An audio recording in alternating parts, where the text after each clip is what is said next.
Hello বন্ধুরা, সকলে কেমন আছেন? দেখেন আজ আপনার ভাবি কি করতে বসছে। তো সেটা আপনাদের ভাবির কাছে গিয়ে সরাসরি আপনাদেরকে দেখাবো।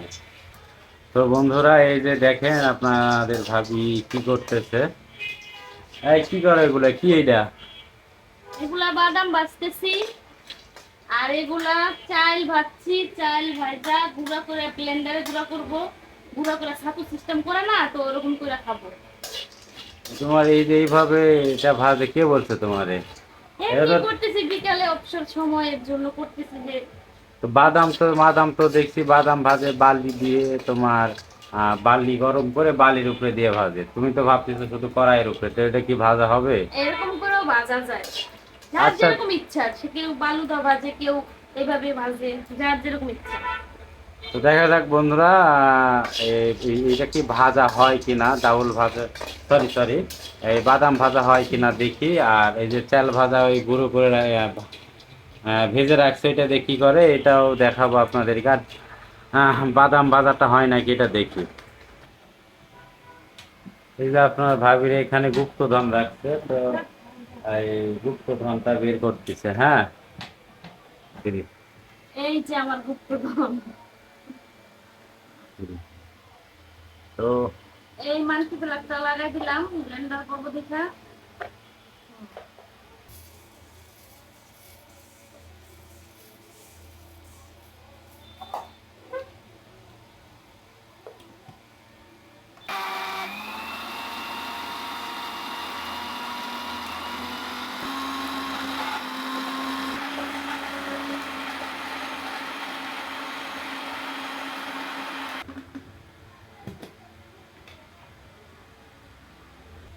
এই দেখেন ভাইয়ারা, এই যে ব্লেন্ডার করা হয়ে গেছে।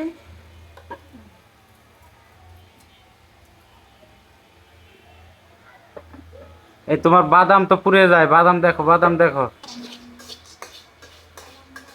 এই বাদাম পুড়ে যায় নাই তো? না, বাদাম হয়ে গেছে, এইটা তুমি খায়া দেখতে পারো।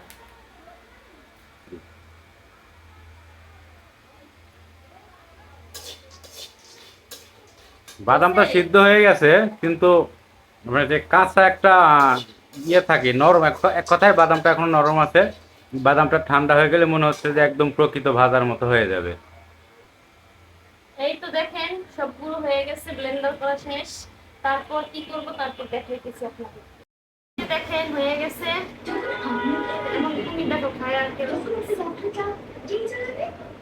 এগুলা আসলে কি আমাদের আগে নানি দাদিরা কিন্তু তৈরি করতো। এগুলো ছোটবেলা খাইছিলাম, আজকে অনেক বছর, 15 বছর পর মনে খাইতেছি। আচ্ছা, ঘরে বানাইছি। না, আসলে মজা আছে।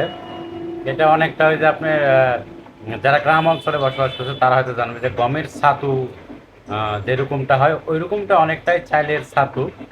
তো খারাপ না, মোটামুটি ভালো। যদি আপনারা সময় পান তাহলে বাসায় সময় করে বাসায় বানিয়ে খাবেন, ভালো লাগবে। হ্যাঁ, ধন্যবাদ সবাইকে, আজকের মতো এখানে বিদায় দিচ্ছি। আল্লাহ হাফেজ।